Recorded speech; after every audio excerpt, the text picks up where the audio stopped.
இருபத்தொரு தெய்வங்களா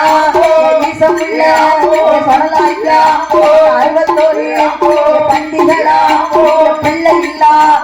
மக்களுக்கு பிள்ளை வரும் கொடுப்ப வரா நம்பி வந்த மக்களுக்கு தெய்வம் நல்வாங்கி நல்ல